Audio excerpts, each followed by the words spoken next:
Alors, Corinne Imbert, vous êtes sénatrice, rapporteure, 18 propositions. Alors, allons-y. Quoi comme proposition pour les mettre, en fait, immédiatement en place? 18 propositions d'un rapport coécrit, puisque nous étions 3 pour élaborer ce rapport que nous avons présenté il y a tout juste un an au Sénat. Le Sénat s'intéresse beaucoup au sujet de santé. Je suis membre de la Commission des affaires sociales, donc c'est un sujet passionnant. Et vous avez été, mon cher Patrick, un peu provocateur dans la présentation de cette table ronde. Nous l'avons été dans l'intitulé de notre rapport. Financiarisation de l'offre de soins, une OPA sur la santé, point d'interrogation. Vous voyez que l'esprit sénatorial vous rejoint. Bien sûr que c'est un phénomène croissant, c'est pour ça que le législateur que je suis s'y est intéressé. Et j'allais dire, comme les médicaments, il y a des effets indésirables. Alors, les propositions, je ne vais pas décliner les 18 propositions de notre rapport sénatorial. Très bonne lecture, je vous y invite à le lire si vous le souhaitez. Je vais peut-être en citer 2.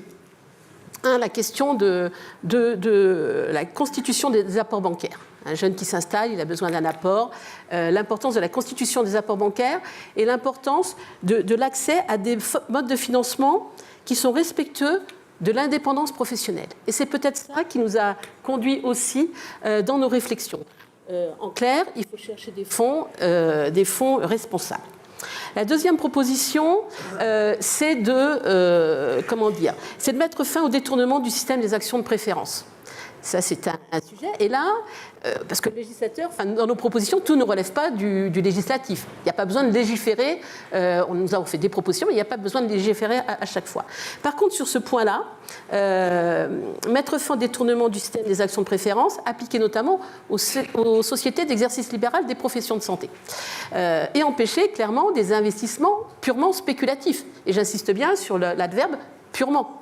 Bien évidemment, il peut y avoir des effets d'aubaine. On n'a pas envie d'encourager le phénomène de bulles spéculatives. Il y a des investisseurs et puis derrière, il y a un financeur. Il y a celui qui paye. Et le paiement est quasiment garanti avec la sécurité sociale. Donc, c'est ça que nous voulons encadrer. La place du législateur, c'est donc de trouver des garde-fous à cette logique purement financière. Il ne faut pas oublier qu'on parle de profession de santé. Donc, il ne s'agit pas de décourager les investisseurs. Il s'agit simplement, le simplement est peut-être pas si simple à faire, de les inscrire dans un cadre déontologique. Des professions de santé, il y a des ordres.